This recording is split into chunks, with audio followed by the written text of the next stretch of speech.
You ready? One, Yeah. 2, 3.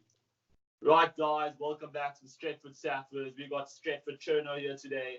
We're going to be giving you the not the Crystal Palace, sorry, I'm trying to forget about that. The Southampton preview. The Southampton preview, Manchester United, early kickoff on Saturday. We're going to St Mary's. Cherno, just wanted to discuss with you. It's been 2 results where we haven't won: a draw at Wolves, a loss at Crystal Palace. Last season we saw, at the end of Ollie's, the last 10 to 12 games in the season in the Premier League, once we got on a losing run, we found it quite hard to get some winning momentum back. Do you feel that's an issue that's still in the squad? Look, I mean, if we're going to look back to last season, there's a lot of positives to take as well. Obviously, that start that Ollie had was really incredible. A very long chain of victories, followed by a very disappointing end to the season. Look, there's many factors we could look at. I mean, player fitness, could have been fatigue, something along those lines. Maybe the mental pressure of the situation, chasing that top 4, having such a good chance, really got to some of the players' heads. I mean, look, the season's a fresh start. Obviously, after the first game against Chelsea, such a positive result. It shows you that if we set up correctly and take our chances, that we can really play some decent football. But obviously the game against Wolves was a little bit of a tough one to really criticize too heavily, barring the missed penalty. Wolves are really deadly. The harder you attack them, the more dangerous they are. And obviously we're trying to play with that counter attack as well. So again, it's tough to base our expectations on those 2 games. Obviously Palace, look, it was two mistakes that happened, and they capitalized on both. Obviously, De Gea should have done better for the second goal, but I mean, that aside, we really didn't trouble them as much as one would have expected. Yeah. But again, I mean, there's aspects of the squad that we can really, criticize without thinking too much. Midfield's very reliant on Pogba. The attacking side of things is very slim in terms of actual depth and consistency. Again, I think if the boys knuckle down, stick to the game plan, and take their chances, which we will make, I think we got a good chance of picking up 3 points and turning the tide. Definitely. Yeah, no, I agree with everything you said. Just to add on it, I think the one issue we do maybe have, especially this season, even more so, the actual players on the pitch that Ollie's trying to use are very young, very inexperienced, an average age. I think we have the youngest in the Premier League. So for me, at a club like Manchester United, when the expectations and the levels are set so high over the years, can these guys, if we go 1-0 down, do they have that siege mentality to be like, okay, let's get down to work and go get the 3 points like the old Manchester United sides have done in the past? But listen, that's something we'll have to see. Hopefully we can prove the doubters wrong over the weekend. But I just wanted to get into team predictions. Throw me your starting 11. Who do you want to see?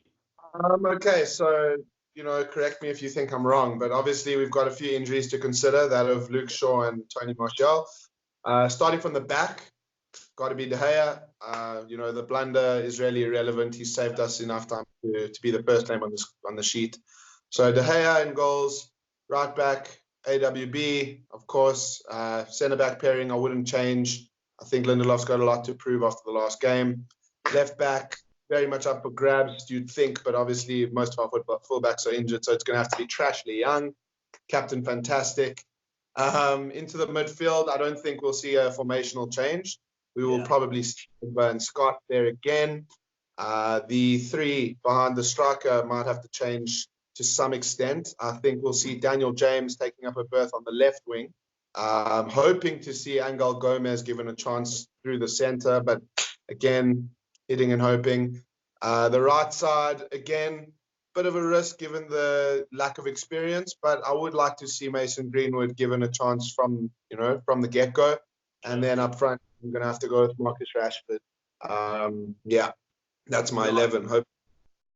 Yeah, cool. I like that 11. I must say, I like the youth and the energy it's going to bring. I'm going to be pretty much the same. I'm going to have the same De Gea in goals, the same back fours. You're not going to repeat it. McTominay and Pogba in midfield. For me, I think Jesse Lingard's been really poor recently, and I am one of those guys that has stuck up for him as a squad player. So I think just drop him out of the limelight at the moment. I think Andreas Pereira deserves a chance as a number 10. So I think he offers a lot on set pieces. He's good at pressing. He's good on the ball. So I'd play him as a 10. With Martial out, Rashford will have to go up front. And for me, the 2 wingers, Yeah, I'm going to go with Mason on the right. I think give him a chance to start, and on my left, I'm going to go with Dan James. So pretty similar, just basically one change. I think take Andreas into account. I mean, the kids, he deserves a chance. So, maybe James out on the right with Pereira through the middle. I don't know. We'll have to see. Yeah, there are a few options out there, but I mean, let's just talk about Southampton as their other opposition. I mean, I watched their game against Liverpool 2 weeks ago, and they caused Liverpool a whole lot of trouble. I have no idea how Liverpool won, to be honest. Southampton must have sit at the end. Yeah, look, there was a stage where even before Liverpool scored, that Southampton should have had a goal or two, even three. So, they clearly are a team that creates chances, and hopefully we do enough to A, prevent those chances, and B, to deal with them when they arrive.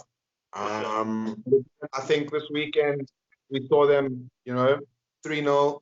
I mean, the opposition red card, it's something to take into account, but still they capitalized on that to a very, very effective extent, one could say, and they got a great result. So they're off the back of a very convincing result when, others may have expected otherwise.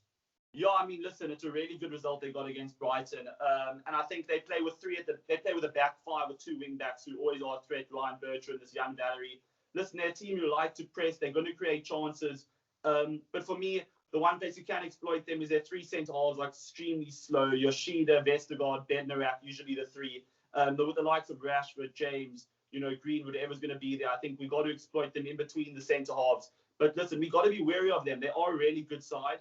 And at home, especially, I went to the game with my cousins, actually, the Tottenham Spurs game at St Mary's last season, where they beat Tottenham. They got a 2-2 draw against us there last season. So I think they beat Arsenal as well last season. So there are a side at home that are very dangerous. So we've got to be wary of that. But with that in mind, just give me your score prediction. Lastly, score prediction. I'm being very positive here. I'm going to go with a 2-0 victory to the boys. Confident, keep a clean sheet. Yeah. I think we will concede, to be honest. There were a few shaky parts of our defense, but I do think we'll have enough to get the win. So I'm going to go for a 3-1 win. Hopefully Mason Greenwood can get on the scoreboard. It'll be nice to see.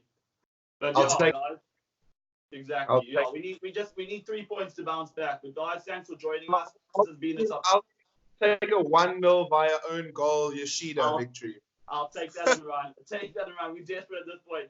But guys, thank you so much for tuning in to the Stretford Saffas. This has been the Southampton vs Manchester United preview. Thank you, Cherner, for joining us.